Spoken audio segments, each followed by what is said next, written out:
যারা একদমই মেকআপ করতে পারো না আর এত এত প্রোডাক্ট নিয়ে কনফিউজড হয়ে যাও যে কোনটা ছেড়ে কোনটা ইউজ করবে, তাহলে আজকের ভিডিওটা স্পেশালি তোমাদের জন্য।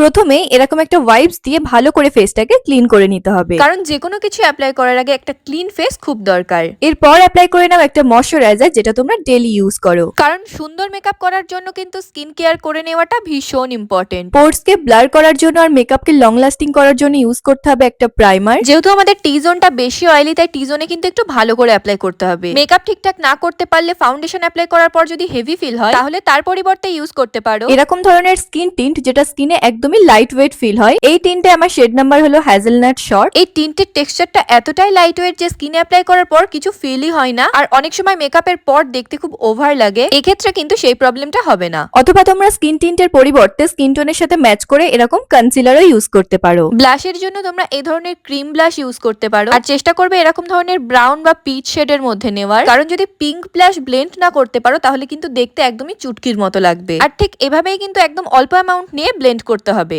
বেসটাকে লক করবার জন্য তোমরা যে কোনো কম্প্যাক্ট পাউডার ইউজ করতে পারো। এভাবে ব্রাশের মধ্যে নিয়ে এক্সেস প্রোডাক্টটাকে এভাবে ডাস্ট আউট করে দেন অ্যাপ্লাই করবে। এবার পুরো মুখে ভালো করে একটা মেকআপ ফিক্সার দিয়ে মেকআপটাকে সেট করে নিতে হবে। তোমরা তোমাদের বাজেট অনুযায়ী যে কোনো ফিক্সার ইউজ করতে পারো। আইব্রো সেট করবার জন্য ইউজ করবে dark brown eyeshadow. Black colour skip করবে আর ওভার ড্র একদমই করবে না। আর যদি কোনো রকম আই মেকআপ না করতে পারো তাহলে এই আই মেকআপটা ট্রাই করো। তার জন্য যে কোনো প্যালেট থেকে এরকম একটা নিউড ব্রাউন আইশ্যাডো নেবে। আবারও কিন্তু এক্সেস প্রোডাক্টটাকে ডাস্ট আউট করে দেন অ্যাপ্লাই করবে। এরপর আইলিডের পরে আস্তে আস্তে ব্লেন্ড করে নাও সেম ভাবে চোখের নিচেও। এবার নেবো একটা ব্রাউন কাজল, তবে তোমরা ব্ল্যাকও নিতে পারো। একদমই চোখের কর্নারটার দিকে হালকা করে অ্যাপ্লাই করে দেন অ্যাপ্লাই করবো মাস্কারা। এরপর তোমরা চাইলে অল্প করে একটু হাইলাইটার অ্যাপ্লাই করতে পারো, আর সব শেষে অ্যাপ্লাই করতে হবে লিপস্টিক। তো আমাদের মেকআপ লুক কিন্তু একদম কমপ্লিট। এই স্টেপগুলো মাথায় রেখে কিন্তু তোমরাও মেকআপ করতে পারবে। এরকম ধরনের মেকআপ যদি একটু গর্জিয়াসের মধ্যে দেখতে চাও তাহলে আমাকে কমেন্টে জানিও। তো সমস্ত প্রোডাক্ট আমি ট্যাগ করে দিয়েছি, আর লিংক চাইলে আমাকে কমেন্ট করতে একদম ভুলো না।